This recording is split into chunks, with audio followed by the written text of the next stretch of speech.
So, although you clearly have great affection in the book for Madame Blavatsky, you're actually quite disparaging about the original aims of the Theosophical Society. Why is that?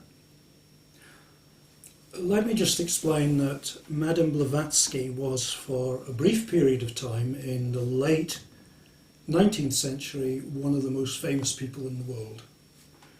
Um, she was known in America, in Europe, in India. Her ideas were tremendously important.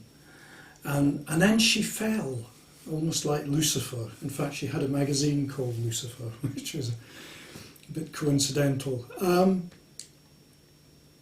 And she's now largely forgotten, which is a great pity. And yes, I do have a great affection for her. And when one reads her letters, for example, she seems like a very sincere, vivacious, dynamic, exciting sort of person with lots of ideas and very knowledgeable. But what I disparage wasn't so much the Theosophical Society as what she intended to try and do, which is to show that there was an occult science that was better and older and more inclusive than the material sciences of the late 19th century.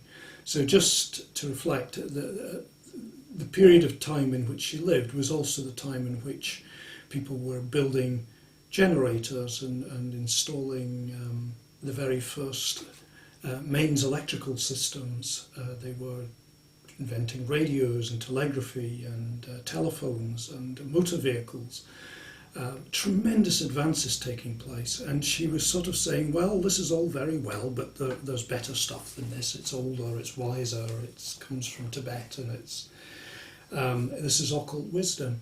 And the problem with doing that is that people want something tangible from it. She got into a terrible problem of providing evidence. People wanted evidence. People were insatiable for evidence.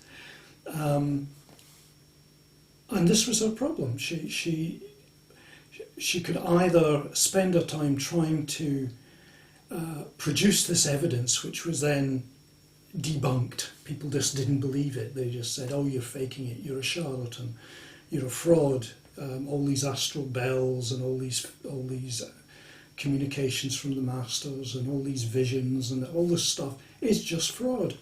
And that's why she fell. So there's a lesson there.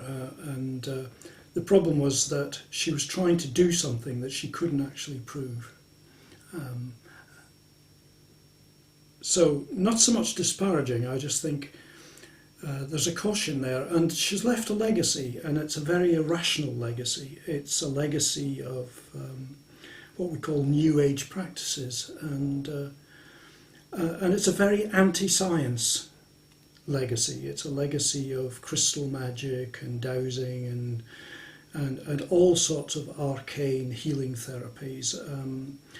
And it's sort of linked in very diffusely with anti-science attitudes to things like vaccination and stuff like this. The idea that science is suspect and that there is still this greater wisdom that people can get access to. And I think that needs to be challenged. I don't think it's been a very constructive way of thinking about things.